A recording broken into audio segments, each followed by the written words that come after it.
Hello friends, இன்னைக்கு நம்ம பார்க்க போறது 2020ல ரிலீஸ் ஆன ஒரு பெங்காலி சைக்காலஜிக்கல் த்ரில்லர் மூவி. படத்தோட பேரு த்வித்யோ புருஷ். அப்படினா the second man அர்த்தம். இந்த படத்தோட ஒன் லைன் என்னன்னா 1993ல ஒரு டீனேஜ் கிரிமினல் 3 கொலைகளை பண்ணிட்டு ஜெயிலுக்கு போறான். 25 வருஷம் கழிச்சு அந்த கிரிமினல் ரிலீஸ் ஆனதுக்கு அப்புறம் அதே பேட்டர்ன்ல கொலைகள் நடக்குது. இந்த கேஸை இன்வெஸ்டிகேட் பண்ற ஹீரோ கடைசியில கிரிமினலை பிடிக்கிறப்பதான் பல உண்மைகள் வெளியே வருது. கிளைமேக்ஸ் ட்விஸ்ட்டுக்காகவே இந்த படத்தை செலக்ட் பண்ணிக்க வாங்க இப்போ வீடியோக்குள்ளே போகலாம். இது மாதிரி இன்ட்ரெஸ்டிங்கான த்ரில்லிங்கான டிடெக்டிவ் அண்ட் இன்வெஸ்டிகேஷன் மூவிஸ் நீங்கள் பார்க்க நினச்சிங்கன்னா நம்மளோட வாய்ஸ் ஆஃப் சேனலை சப்ஸ்கிரைப் பண்ணி எனக்கு சப்போர்ட் பண்ணுங்கள் ஃப்ரெண்ட்ஸ். ஓப்பனிங் சீனில் கொல்கட்டாவில் அங்கங்கே நடக்கிற கிரிமினல் ஆக்டிவிட்டீஸை காட்டுறாங்க. டீனேஜ் பசங்கள்லாம் ட்ரக் அடிக்ட் ஆகி சுற்றிட்டு இருக்காங்க. ஒரு பக்கம் இல்லீகல் வெப்பன் சப்ளை நடக்குது, இன்னொரு பக்கம் ஒரு கேங்கும் இன்னொரு கேங்கும் மாற்றி மாற்றி சண்டை போட்டுக்கிறாங்க. சில போலீஸ் ஆஃபீஸர்ஸ் நேர்மையாக தப்பை தட்டி கேட்குறாங்க, சில போலீஸு லஞ்சம் வாங்கிட்டு கண்டுக்காமல் இருக்காங்க. அப்படியே கட் பண்ணி ஃப்ளாஷ்பேக்கை காட்டுறாங்க. 1993ல கொல்கட்டாவில் இருக்கிற சைனா டவுனில் நடக்கிற கதை இது. ஒரு கேங்கை சேர்ந்த ரவுடிஸு ஆப்போசிட் கேங்கை சேர்ந்த ஒருத்தனை துரத்திட்டே போகிறாங்க. இந்த கேங்கோட பாஸு ஒரு டீனேஜ் பையன், பேரு கோகா. சைனா டவுனில் கிரிமினல் ஆக்டிவிட்டீஸ் பண்ணுறது இந்த கோகா தான். இவனுக்கு பொலிட்டிக்கல் சப்போர்ட்டும் இருக்குது. ரவுடிஸ்க்கு பயந்து ஓடின ஆப்போசிட் கேங் மெம்பர் கோகா கிட்டேயும் மாட்டிக்கிறான். கொலை பண்ணுறதுல தனக்குன்னு ஒரு ஸ்டைலை உருவாக்கணும்னு கோகா ஆசைப்படுறான். அந்த ஆப்போசிட் கேங் மெம்பரோட நெத்தியில் கோகான்னு கத்தியால் எழுதி கொலை பண்ணுறான். அடுத்து ஏரியாவில் இருக்கிற போலீஸ் இன்ஃபார்மரை கண்டுபிடிச்சி லெதர் ஃபேக்ட்ரியில் வச்சு அவரோட கழுத்தறுத்து கொலை பண்ணுறான். அவரோட நெத்திலையும் கோகான்னு கத்தியால் எழுதுறான். அடுத்த சீனில் ப்ரெசண்ட்டை காட்டுறாங்க. ஒருத்தர் கனவு கண்டு தூக்கத்துலேருந்து பதட்டமாக எழுந்திருக்கிறாரு. இவர் தான் படத்தோட ஹீரோ, பேரு அப்ஜித். போலீஸ் ஹெட் குவார்ட்டர்ஸ்ல ஸ்பெஷல் இன்வெஸ்டிகேஷன் ஆஃபீஸரா இருக்காரு. இவர் கனவுல வந்தது ஒரு சீனியர் போலீஸ் ஆஃபீஸர். அவர் தான் ஹீரோக்கு ரோல் மாடலா இருந்தவர். ஆனா அந்த சீனியர் போலீஸ் ஆஃபீஸரை ஒரு கட்டத்துல சீரியல் கில்லரா மாறி இருக்காரு. அந்த கேஸை டீல் பண்ணது ஹீரோ தான். அந்த சீனியர் போலீஸ் ஆஃபீஸர் தன்னையே ஷூட் பண்ணி இறந்து போயிருக்காரு. அந்த சம்பவத்தோட பாதிப்புலேருந்து ஹீரோ இன்னும் வெளியே வரல. ஹீரோக்கு கல்யாணம் ஆயிடுச்சு. ஆனால் ஹீரோவால் ஒய்ஃப் கூட டைம் ஸ்பெண்ட் பண்ண முடியாதனால அவங்களுக்குள்ள ஒரு கேப்பும் விழுந்துருச்சு. இதனால ஹீரோவும் ஒய்ஃபும் சரியாக பேசிக்கிறதில்ல. இப்போ ஹீரோக்கு கமிஷனர் கால் பண்ணி ஒரு எமர்ஜென்சின்னு வர சொல்கிறாரு. அடுத்த சீனில் ஹீரோ கமிஷனரை மீட் பண்ணுறாரு. கோகா வெளியே வந்துட்டான்னு சொல்லி கோகாவோட கதையை கமிஷனர் சொல்ல ஆரம்பிக்கிறாரு. 1993ல கோகா ஆப்போசிட் கேங் மெம்பரையும் இன்ஃபார்மரையும் கொலை பண்ணதா ஓப்பனிங் சீனில் பார்த்தோம். கோகா அதோட நிற்கல. ஒரு கேஸ் விஷயமா சைனா டவுனுக்குள்ளே போன ஒரு போலீஸ் ஆஃபீஸரை பீஸாக வெட்டி கொலை பண்ணியிருக்கான். விக்டிம்ஸோட நெத்தியில் கோகான்னு கத்தியால் எழுதி ஏரியாவே தன்னோட கண்ட்ரோலுக்கு கொண்டு வந்திருக்கான். யாருக்கும் பயப்படாத ஒரு நேர்மையான இன்ஸ்பெக்டரான சௌத்ரி கோகாவை அரெஸ்ட் பண்ணுறதுக்காக டீமோட போயிருக்காரு. அப்போ கோகாவோட பார்ட்னர் கோகாவை அலர்ட் பண்ணிக்கான். கோகா ஒரு ஐடியா பண்ணி கத்தியை பார்ட்னரோட கழுத்தில் வச்சு போலீஸை மிரட்டி தப்பிக்க ட்ரை பண்ணிக்கான். ஆனால் இன்ஸ்பெக்டர் பார்ட்னரை காலில் ஷூட் பண்ணிட்டு கோகாவை பிடிச்சிருக்காரு. உனக்கு ஜெயிலே சமாதி கட்டுறேன்னு கோகாவை இழுத்துட்டு போயிருக்காரு. இதுதான் 25 வருஷத்துக்கு முன்னாடி நடந்ததுன்னு கமிஷனர் சொல்லி முடிக்கிறாரு. இத்தனை வருஷம் கழிச்சு கோகாவையும் ரிலீஸ் பண்ணாங்கன்னு ஹீரோ கேட்க, அதான் எனக்கும் புரியலன்னு கமிஷனர் சொல்கிறாரு. போன மாதம் கோகா ரிலீஸ் ஆயிருக்கான். அவன் அடுத்து எங்கே போனான்னு யாருக்குமே தெரில. இப்போ சைனா டவுனில் ஒரு கொலை நடந்திருக்கு. இந்த கேஸை இன்வெஸ்டிகேட் பண்ணுறதுக்கு தான் கமிஷனர் ஹீரோவை வர சொல்லியிருக்காரு.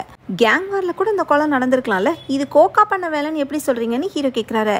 விக்டிம் யாருன்னா இப்போ சைனா டவுனில் கிரிமினல் ஆக்டிவிட்டீஸ் பண்ணிட்டு இருக்கிற ஒரு கேங்கோட லீடர். விக்டிமோட நெத்தியில் கோகான்னு பிளேடால் எழுதப்பட்டிருக்கு. 25 வருஷத்துக்கு முன்னாடி ஒரு ஆப்போசிட் கேங் மெம்பரை கோகா கொலை பண்ண ஸ்பாட்டில் தான் இதே கொலையும் நடந்திருக்கு. இதெல்லாம் வச்சு தான் கோகா மறுபடியும் கொலை பண்ண ஆரம்பிச்சிட்டான்னு கமிஷனருக்கு டவுட் வந்திருக்கு. டீனேஜ் கோகாவை அரெஸ்ட் பண்ண ஆஃபீஸர் கிட்ட இதை பற்றி பேசலாமேன்னு ஹீரோ சஜஸ்ட் பண்ணுறாரு. அந்த இன்ஸ்பெக்டர் சௌத்ரி இறந்துட்டார் போல. அந்த இன்ஸ்பெக்டரோட தம்பி தான் ஹீரோக்கு ரோல் மாடலாக இருந்து அப்புறமா சீரியல் கில்லராக மாறின சீனியர் போலீஸ் ஆஃபீஸர். இந்த கேஸில் ஹீரோக்கு ஹெல்ப் பண்ணுறதுக்கு ஒரு அசிஸ்டன்ட் கமிஷனர் அப்பாயிண்ட் பண்ணுறாரு. என்னோட பெஸ்ட்டை கொடுக்குறேன்னு சொல்லிட்டு ஹீரோ கிளம்புறாரு. இப்போ ஃப்ளாஷ்பேக்கை காட்டுறாங்க. கோகாவை அரெஸ்ட் பண்ண இன்ஸ்பெக்டர் சௌத்ரி லாக்அப்பில் வச்சு அவனை அடி வெளுத்திருக்காரு. காலையே ரிப்பீட்டடாக அடிச்சனால ரத்தம் வழிஞ்சிருக்கு. என்னதான் கிரிமினலாக இருந்தாலும் சாப்பாடு வாங்கி கொடுக்கணும்னு ரூல்ஸ் இருக்கு. உனக்கு பிடிச்ச ஐட்டம் என்னன்னு இன்ஸ்பெக்டர் கேட்க, சிக்கன் நூடுல்ஸ்னு கோகா சொல்லியிருக்கான். இன்ஸ்பெக்டர் அதை வாங்கி கொடுத்து சாப்பிட வச்சதுக்கப்புறம் அடியை கண்டினியூ பண்ணியிருக்காரு. அடுத்த சீனில் கோகா ஒரு இடத்துல தலைமறைவாக இருக்கிறத காட்டுறாங்க. 25 வருஷமா ஜெயிலில் இருந்துட்டு வந்த கோகா சைனா டவுனை மறுபடியும் கண்ட்ரோல் எடுத்துக்க ஆசைப்படுறான். அதுக்காக தான் ஆப்போசிட் கேங் லீடரை கொலை பண்ணிக்கான். பழைய கணக்கெல்லாம் தீர்த்துக்கணும்னு கோகா ஏதோ ஒரு வெறியில் இருக்கான் போல. இதே நேரம் ஹீரோ இன்வெஸ்டிகேஷனில் இறங்குறாரு. வயிற்ற கிழிச்சு கொலை பண்ணிக்கதை பார்த்த ஹீரோ கோகாக்கு மென்டல் பேலன்ஸ் போயிடுச்சுன்னு சொல்கிறாரு. இந்த ஏரியாவை திரும்ப கண்ட்ரோல்ல எடுத்துக்க நினைக்கிறான்னு அசிஸ்டன்ட் சொல்றாரு. அடுத்து கிரைம் சீன்ல எடுத்த போட்டோஸை ஹீரோவும் அசிஸ்டன்ட்டும் பாக்குறாங்க. கொலை நடந்திருக்கிற ஸ்டைலை பார்த்தா கோகாவோட ஸ்டைல் மாதிரி தான் இருக்கு. இருந்தாலும் கோகாவோட ஜெயில் ரெக்கார்ட்ஸ்ல இருக்கிற டிஎன்ஏ சாம்பிளை வச்சு மேட்ச் பண்ணி பார்க்கலான்னு ஹீரோ டிசைட் பண்றாரு. எதுக்கு இந்த செக்கிங்லாம்? கோகா தான் கில்லர்னு உங்களுக்கு தெரியலையான்னு அசிஸ்டன்ட் கேட்க, சில டூப்ளிகேட் ப்ராடக்ட் பார்க்க ஒரிஜினல் மாதிரியே தான் இருக்கும்னு ஹீரோ சொல்றாரு. 25 வருஷத்துக்கு முன்னாடி கோகா 3 கொலைகள் பண்ணியிருந்தாலும் அதுக்கு எந்த விட்னஸும் இல்லை. அன்னைக்கு கேங்ல இந்த ரவுடிஸ் நிறைய பேரை போலீஸை என்கவுண்டர்ல போட்டாங்க. சில ரவுடிஸ் இன்னும் ஜெயில தான் இருக்காங்க. 1993 சைனா டவுன்ல ஆப்ரேட் பண்ணிக்கிட்டு இருந்த கோகாவோட கேங்கு, ஆப்போசிட் கேங்கு, அதுல இருந்த மெம்பர்ஸ் எல்லாரோட டீட்டெயில்ஸ் இருக்கிற ஃபைலை ஹீரோ பார்க்குறாரு. அசிஸ்டன்ட் இது சீரியல் கில்லிங்னு சொல்லவும் ஹீரோ ஒரு எக்ஸ்பிளனேஷன் கொடுக்குறாரு. தொடர்ந்து கொலைகள் நடக்கிறனாலையும் ஒரே பேட்டர்ன் இருக்கிறனாலையும் மட்டும் அதுக்கு பேர் சீரியல் கில்லிங் கிடையாது. அதுக்கு பின்னாடி இருக்கிற மோட்டிவ் தான் முக்கியம்.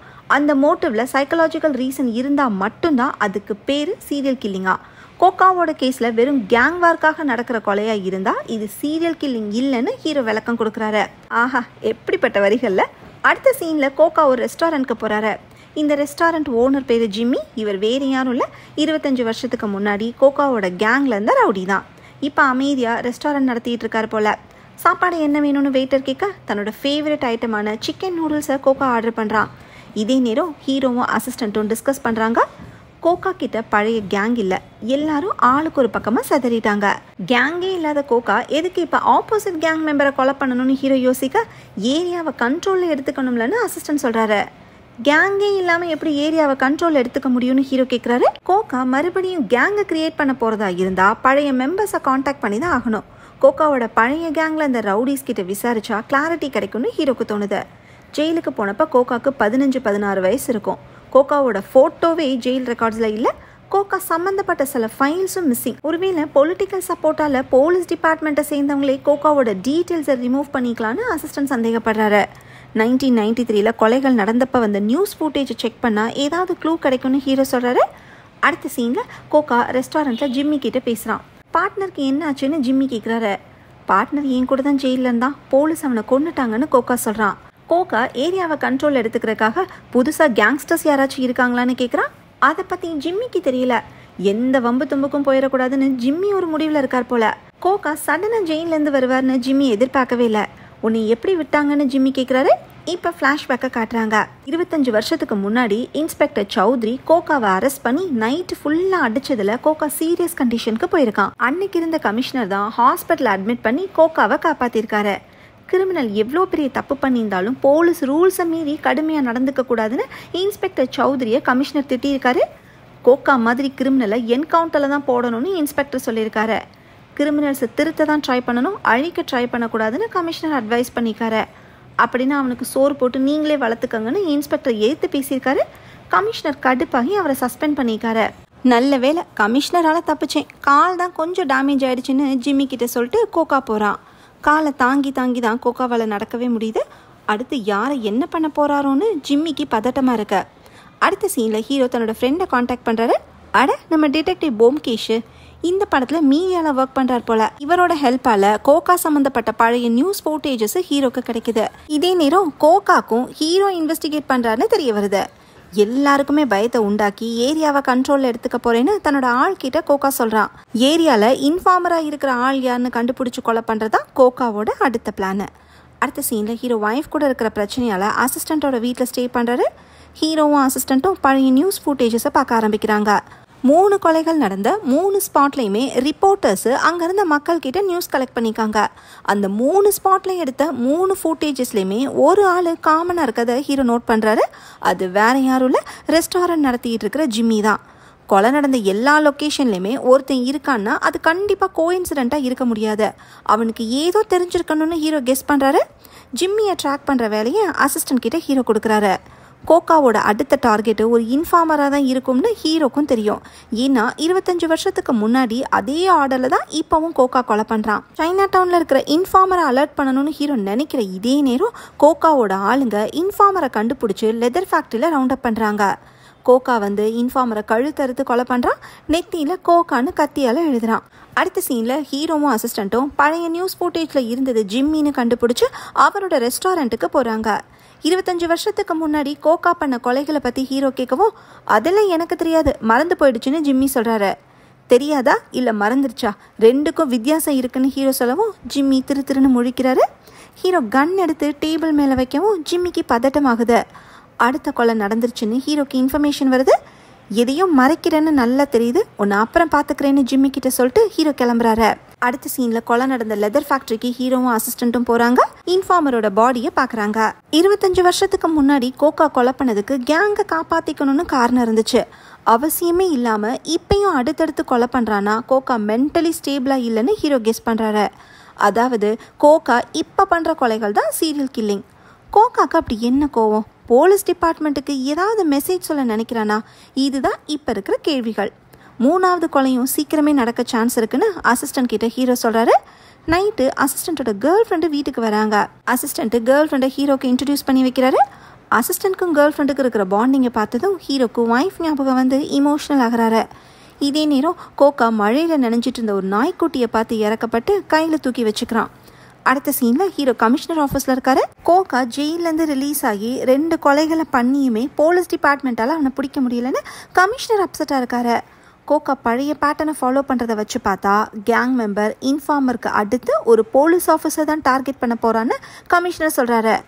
அடுத்த விக்டிம் நானா இருந்தா கூட பரவாயில்ல, ஆனா கோகாவை கண்டிப்பா ட்ராப் பண்ணுவேன்னு ஹீரோ சொல்றாரு. அடுத்த நைட்ல அசிஸ்டண்டோட வீட்டில் ஹீரோ இருக்கிறப்ப லவ் சாங் டிவியில ஓடுது. அதை பார்த்ததும் ஹீரோக்கு ஒய்ஃப் ஞாபகம் வந்து தன்னோட வீட்டுக்கு போறாரு. அங்க ஒய்ஃப் ஹீரோவை மிஸ் பண்ணி கல்யாண வீடியோ பார்த்து அழுதுட்டு இருக்காங்க. ஹீரோ சண்டே எல்லாத்தையும் மறந்துட்டு ஒய்ஃப் கூட சமாதானம் ஆகிறாரு. அடுத்த சீன்ல ஃபாரன்சிக் டாக்டர் ஸ்டேஷனுக்கு வந்து ஹீரோவை மீட் பண்றாரு. விக்டிமோட பாடிஸ்லேருந்து எடுத்த சாம்பிள்ஸையும் ஜெயில் ரெக்கார்ட்ஸில் இந்த கோகாவோட டிஎன்ஏ மேட்ச் பண்ணி பார்த்ததில் பர்ஃபெக்டாக மேட்ச் ஆகுதுன்னு தெரிய வந்திருக்கு. அடுத்து என்ன பண்ண போறீங்கன்னு டாக்டர் கேட்குறாரு. கோகாவோட அடுத்த டார்கெட் ஒரு போலீஸ் ஆஃபீஸர். சில நேரம் ஹண்டரே ஒரு பெயிட்டாக இருந்து மிருகத்தை பிடிக்கணும்னு ஹீரோ சொல்கிறாரு. என்ன வரிகளில்? அடுத்து கான்ஸ்டபிளை கூப்பிட்டு அசிஸ்டன்ட் எங்கன்னு கேட்குறாரு. அசிஸ்டண்ட்டு ஆளை காணாமல் ஃபோனும் நாட் ரீச்சபிளாக இருக்க போல. நீங்கள் வர சொன்னீங்கன்னா அசிஸ்டன்ட் சைனா டவுனுக்கு போயிருக்கதா கான்ஸ்டபிள் சொல்கிறாரு. நான் எதுவும் சொல்லவே இல்லையேன்னு ஹீரோ சொல்கிறாரு. கோகா அசிஸ்டண்ட்டை ட்ராப் பண்ண பார்க்குறான்னு புரிஞ்சுக்கிட்டு ஹீரோ உடனே கிளம்புறாரு. இதே நேரம் அசிஸ்டண்ட்டு சைனா டவுனுக்குள்ளே ஹீரோவை தேடி நடந்து போயிட்டுருக்காரு. ஒரு முட்டு சந்துக்குள்ளே அசிஸ்டன்ட் போனதும் பின்னாடி யாரோ வந்து அட்டாக் பண்ணுறாங்க. அப்படியே கட் பண்ணி அந்த ஸ்பாட்டில் போலீஸ் நிற்கிறத காட்டுறாங்க. அசிஸ்டண்ட்டை கோகா கொலை பண்ணிட்டான். கொஞ்ச நேரத்துலேயே ஹீரோ அங்கே வராரு. அசிஸ்டண்ட் இறந்து கிடக்கிறத பார்த்துட்டு கேர்ள் ஃப்ரெண்டு ஷாக்கில் உட்காந்துருக்காங்க. அசிஸ்டண்ட்டை பீஸாக வெட்டி போட்டிருக்கதை பார்த்து ஹீரோக்கு பேச்சே வரல. இது எல்லாத்தையுமே கோகா பக்கத்தில் இருக்கிற ஒரு பில்டிங்கோட மாடியிலேருந்து பார்த்துட்டு இருக்கான். அடுத்த சீனில் ஹீரோ வீட்டுக்கு வந்து வெறி பிடிச்ச மாதிரி கத்துறாரு. கோகா ஜெயிச்சிட்டா, நான் தோத்து போயிட்டேன்னு ஒய்ஃப் கிட்ட திரும்ப அதையே சொல்கிறாரு. ஹீரோ ரோல் மாடலாக நினச்ச சீனியர் போலீஸ் ஆஃபீஸர் சீரியல் கில்லராக மாறினப்ப ஹீரோ உண்மையை கண்டுபிடிச்சதும் சீனியர் போலீஸ் ஆஃபீஸர் சூசைட் பண்ணிக்கிட்டாரு. ஹீரோ கண்ணு முன்னாடியே சீனியர் போலீஸ் ஆஃபீஸர் தன்னையே ஷூட் பண்ணிக்கிட்டப்ப அவரோட ரத்தம் ஹீரோட முகத்தில் தெரிச்சிருக்கு. அந்த சம்பவம் ஹீரோ ரொம்பவே பாதிச்சிருக்கு. இப்போ அசிஸ்டண்ட்டை ஒரு சீரியல் கில்லர் கிட்ட இழந்ததை ஹீரோவால் தாங்கிக்கவே முடியல.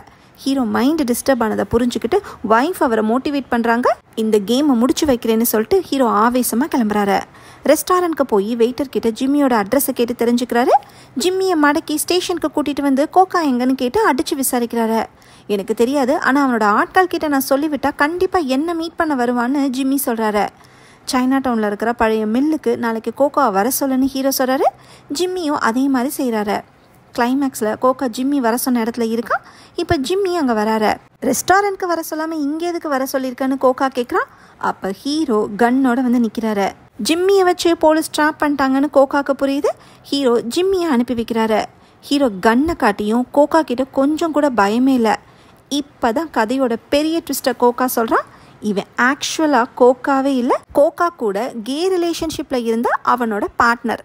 கோகாங்கிற பேரில் இப்போ கொலைகளை பண்ணிக்கிட்டு இருக்கிறது இவன் தான். அப்படின்னா உண்மையான கோகா யாருன்னு ஹீரோ கேட்குறாரு.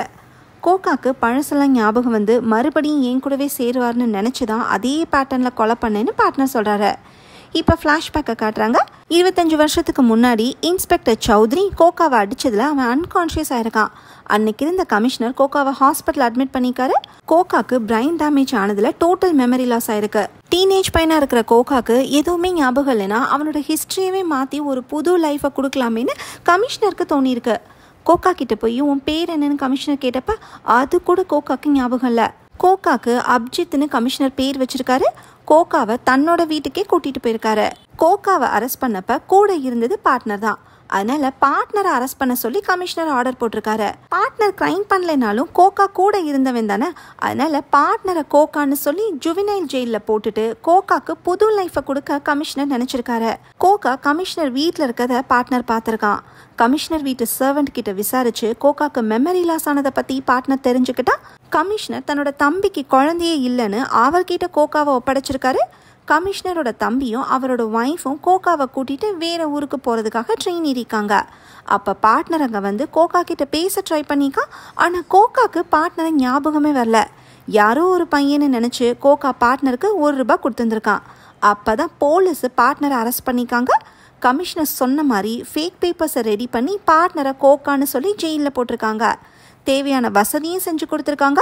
தப்பே பண்ணலைனாலும் கோகாக்காக தானே ஜெயிலில் இருக்கோன்னு பார்ட்னர் நினச்சிருந்துருக்கான். 25 வருஷமும் ஜெயிலில் இருந்தது கோகாவே இல்லை, பார்ட்னர் தான். டீனேஜ்லேயே ஜெயிலுக்கு போனனால தான் ரிலீஸ் ஆனது கோகாவா இல்லை பார்ட்னரானு ஜிம்மிக்கு கூட அடையாளம் தெரியல. இன்ஸ்பெக்டர் அடிச்சனால தான் கோகா காலை தாங்கி தாங்கி நடக்கிறத நம்ம நினைச்சோம். ஆனால் ஆக்சுவலாக கோகாவை அரெஸ்ட் பண்ண போனப்ப பார்ட்னரோட காலில் இன்ஸ்பெக்டர் ஷூட் பண்ணார்ல, அதுதான் காரணம்னு இப்போ நமக்கு புரியுது. கோகா அபிஜித்ங்கிற பேர்ல நல்ல விதமாக வளர்ந்து போலீஸ் ஆஃபீஸர் ஆயிருக்கா. அது வேற யாரும் இல்லை, ஹீரோ தான். இது எல்லாத்தையுமே இப்போ ஹீரோ கிட்ட பார்ட்னர் சொல்கிறான். ரயில்வே ஸ்டேஷனில் கடைசியாக கோகா கையால் வாங்கின ₹1 காயினை காட்டுறான். பார்ட்னர் சொன்னதை கேட்டு ஹீரோக்கு ஒரு மாதிரி ஆகுது. வாய மூடு, நான் ஒன்றும் கோகா இல்லை, நான் போலீஸ் ஆஃபீஸர் அபிஜித்னு சொல்றாரு. கோகா கூட பார்ட்னர் கே ரிலேஷன்ஷிப்ல இருந்தனால தான் ஹீரோ கல்யாணம் பண்ணிக்கிட்டதே பார்ட்னருக்கு பிடிக்கல. உனக்காகவே இருந்த என்ன மறந்துட்டு நீ எவ கூட வாழ ஆரம்பிச்சிட்டேன்னு பார்ட்னர் கோவப்படுறான். இன்னொரு வார்த்தை பேசின உன்னை சுற்றுவேன்னு சொல்லி ஹீரோ கன்னோட கிட்ட வராரு. ஆனா பார்ட்னர் சொன்னதுல டிஸ்டர்ப் ஆகி ஹீரோக்கு கை நடுங்குது. நான் ஜெயிலேருந்து வெளியே வந்தது உனக்கு ஞாபகம் வர வைக்கிறதுக்காக தான் 3 பேரை உன்னோட பேட்டர்ன்லேயே கொலை பண்ணேன், அதெல்லாம் வேஸ்டான்னு பார்ட்னர் கேட்குறான். ஹீரோ தேடி வரணும்னு தான் ஜிம்மியை பார்ட்னர் கான்டாக்ட் பண்ணிக்கா. இப்போவும் ஹீரோக்கு எதுவுமே ஞாபகம் வரலன்னு தெரிஞ்சு பார்ட்னர் அப்செட் ஆகுறான். கண்ணு முன்னாடியே கில்லர் இருந்தும் ஹீரோ ஷூட் பண்ண முடியாமல் உட்காந்து அழுகிறாரு. எதுக்கு அழுகிற செல்லோன்னு கேட்டு பார்ட்னர் ஹீரோ பக்கத்தில் வந்து அவரை ஹக் பண்ணுறான். உன்னை ரொம்ப மிஸ் பண்ணுறேன் கோகான்னு சொல்லி பார்ட்னர் கிஸ் பண்ணுறான். ஹீரோவும் அவனை கிஸ் பண்ணுறாரு. ஹீரோக்கு பழசெல்லாம் ஞாபகம் வந்துருச்சோன்னு பார்த்தா கிஸ் பண்ணிக்கிட்டே பார்ட்னரை ஹீரோ ஷூட் பண்ணிடுறாரு. Partner close. ஹீரோ கமிஷனருக்கு கால் பண்ணி கோகா இறந்துட்டு தான் சொல்கிறாரு. பார்ட்னர் சொன்ன எதையுமே கமிஷனர்கிட்ட ஹீரோ சொல்லலை. அப்படியே கட் பண்ணி ஃப்ளாஷ்பேக்கை காட்டுறாங்க. ஹாஸ்பிட்டலில் அந்த கோகா கிட்ட சாப்பிட என்ன வேணும்னு கேட்டதுக்கு சிக்கன் நூடுல்ஸ்னு சொல்லியிருக்கான். மெமரி லாஸ் ஆயிருந்தாலும் கோகாவோட டேஸ்ட் அப்படியே தான் இருந்திருக்கு. இப்போ ப்ரெசண்ட்லையும் ஹீரோ ஒரு ஹோட்டலுக்கு போய் சிக்கன் நூடுல்ஸ் ஆர்டர் பண்ணுறாரு. பார்ட்னர் கிட்ட இருந்த ₹1 காயினை ஹீரோ எடுத்து வச்சுக்கிட்டு அதை பார்த்து வில்லத்தனமாக ஸ்மைல் பண்ணுறாரு. இதோட படம் முடியுது. பார்ட்னர் ஃப்ளாஷ்பேக்கை சொன்னதுக்கப்புறம் ஹீரோக்கு பழசெல்லாம் ஞாபகம் வந்துருச்சு போல. இருந்தாலும் வெளி உலகத்துக்கு தன்னோட உண்மையான அடையாளம் தெரியக்கூடாதுன்னு பார்ட்னரே ஷூட் பண்ணிட்டாரு. உலகத்தை பொறுத்த வரைக்கும் இறந்து போனது கோகாங்கிற மாதிரியே கேஸையும் முடிச்சிட்டாரு. ஆனால் ஹீரோ இனிமே போலீஸ் ஆஃபீஸராக இருக்க போறாரா இல்லை சீரியல் கில்லராக மாற போறாரான்னு தெரியல. ஏன்னா சிக்கன் நூடுல்ஸ் ஆள் மனசில் பதிஞ்ச மாதிரி கொலைவெனியும் ஆள் மனசில் பதிஞ்சிருக்க சான்ஸ் இருக்குல்ல. அது மட்டும் இல்லை, ஹீரோ ரோல் மாடலாக நினச்ச சீனியர் ஆஃபீஸரும் ஒரு கட்டத்தில் சீரியல் கில்லராக மாறினவர் தானே. ஸோ ஹீரோவும் மாற சான்ஸ் இருக்குங்கிற மாதிரி படத்தை முடிச்சிருக்காங்க. ஓகே ஃப்ரெண்ட்ஸ், இந்த மூவி உங்களுக்கு பிடிச்சிருந்தா லைக் பண்ணுங்க, ஷேர் பண்ணுங்க, கமெண்ட் பண்ணுங்க, மறக்காம சப்ஸ்கிரைப் பண்ணிடுங்க. தேங்க்யூ.